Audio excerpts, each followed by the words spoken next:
so lost and confused and sad and lonely. 'Cause I'm all alone, ain't got nobody to come out home. Ain't got no place to give my heart a home. Yeah,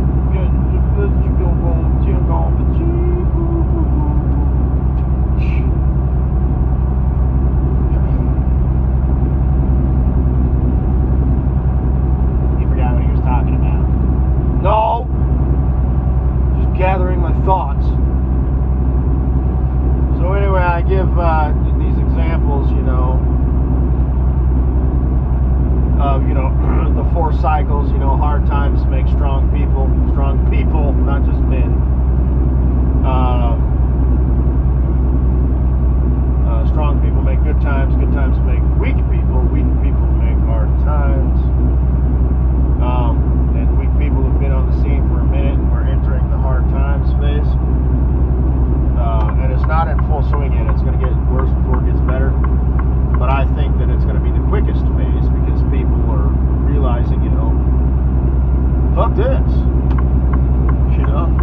It's kind of like, with the election coming up. People are realizing now they're still going to cheat and all that shit. I mean, but people are like, no, I don't want these people running the fucking country.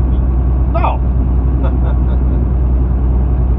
Because I've been seeing stuff like that. And they're like, yeah, I think Trump's an egotistical asshole. I wouldn't want to know him for shit. But, man! Gonna have to vote for the asshole. Because that other shit is just woo-hoo. But, that's what I'm getting on my phone, because I have my biases and stuff, so algorithms are pushing that shit my way. But anyway, and I've been talking about this for years. Fucko, vouch for me, make yourself useful.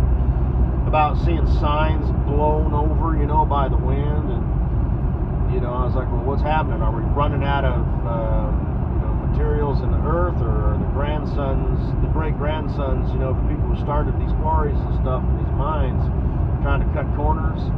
And they're just doing it for themselves, they're billionaires, you know what I mean? I don't want to give too much away, but there are companies out there that are like on a global scale, and like all the chairman people, they're worth like an ungodly amount of money, like they're multi-billionaires, not multi-millionaires, multi-billionaires.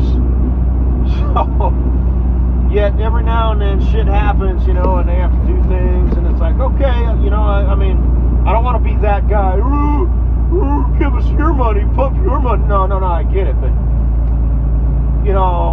I saw it on a show. You know what I mean? It's like there's 15 of you people up there, and all fucking 15 of you or 16 are,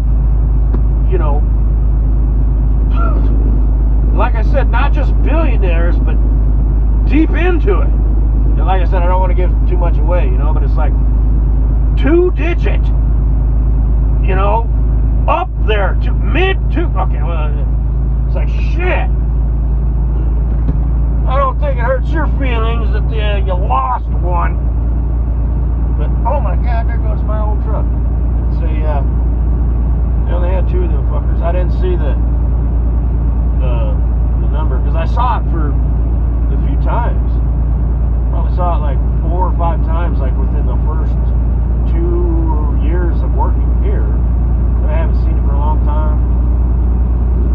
I remember one time there was only 2 of them, the pastel purple, and it was like it had glitter in it, like if you were looking at it up close. One time we got stuck up there somewhere in Washington State.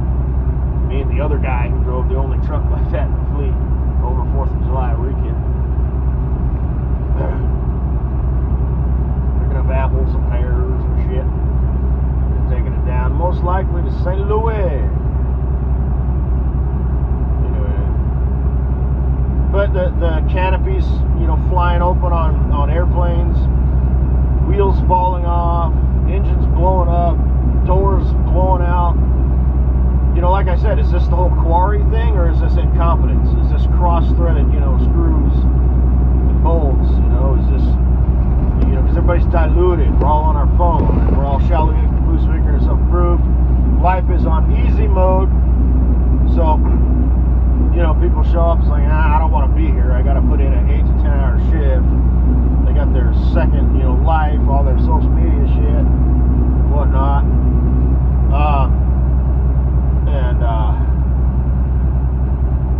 Well, Frank Azar has a billboard up here in Blowhard, Omen. I wonder if he has an office up here. That guy is like ambulance chaser extraordinaire. I remember seeing commercials of him on TV when I was a kid. Injured in a car wreck? I'm attorney Frank Azar.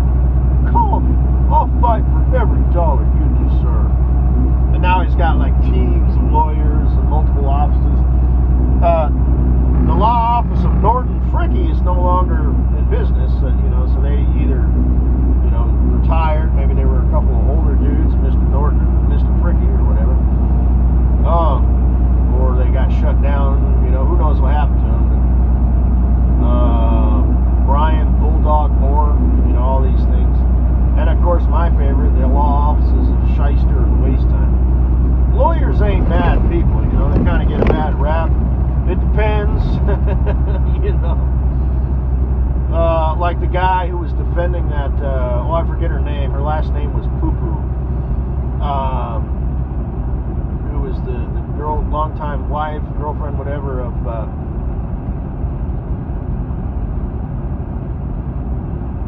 guy who played Captain Jack Sparrow in the Pirates of the Caribbean.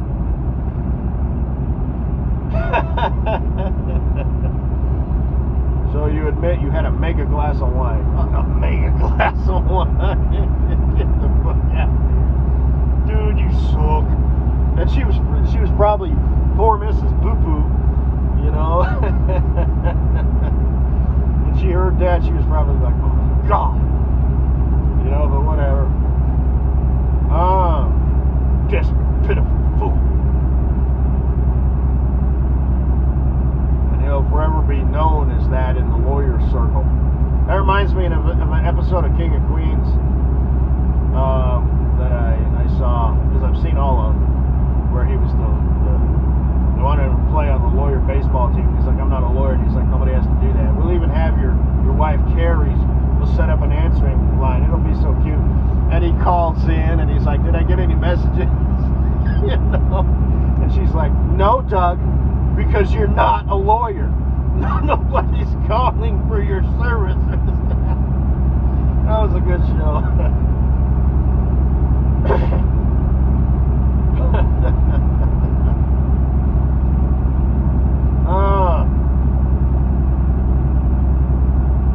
I just saw a fucking windmill, these giant windmills with a broken, what have you, wing. This shit's getting real, yo. The nurses being stupid, and like I said, it's the doctors should make it, but the nurses will be alright and pumping you up to the wrong shit. Then the doctor took out the wrong organ, probably, like I said, his fault for not checking. He's unaware because he's one of these high caliber dudes, so he doesn't really, he's lost touch with what's going on in the social world. I just don't understand, little Billy. Why would you, punch little Timmy? Little Billy's maybe having some issues, and he's like, oh, no son of mine. Well, your son just did, and all that. Maybe little Susie Q's feeling a little depressed, a little down. 7-year-olds aren't supposed to have depression. What's going on, parents? But, because that's how the world works, everything's hunky-for-dunky. I think in the opposite way, I respond better to negativity. Somebody says, hey, good job, I appreciate it. It's like, somebody says, God damn it, let's get our fucking act together, shall we? Yes, sir! But,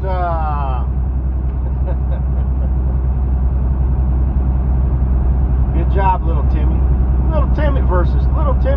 fuck is going on? Look, Timmy's having some issues. Oh, well.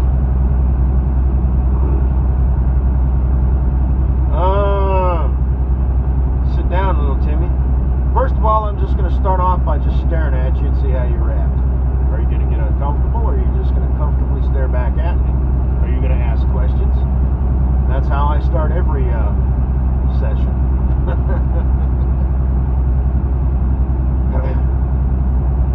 But, because that tells me something. That tells me you can be led. You know what I mean? You can be manipulated if you get uncomfortable and feel the need to do something. So, versus, you know, you could say something like, "Why are you looking at me like that?" That'd be a good answer. And I'd be honest, I'd pause a little bit. I just want to see how you react. Not to make you feel like a lab rat, but you kind of are. Not a rat, it's just, I kind of got to figure you out because you're not functioning right. I'd make a great fodder bear. We gotta figure this out, man. This only gets worse before it gets better, so I figured I'd save both you and me the trouble and try and figure this out now so we can make a course correction. Now, I'm not your enemy, but I am your parent. I'm gonna make you strong. Anyway. Mama Bear is comfort. I am discipline and logic. Yeah.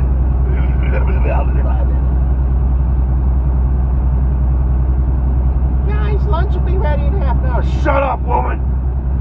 Lunch will be ready when we figure this out. But, anyway. Have a good day.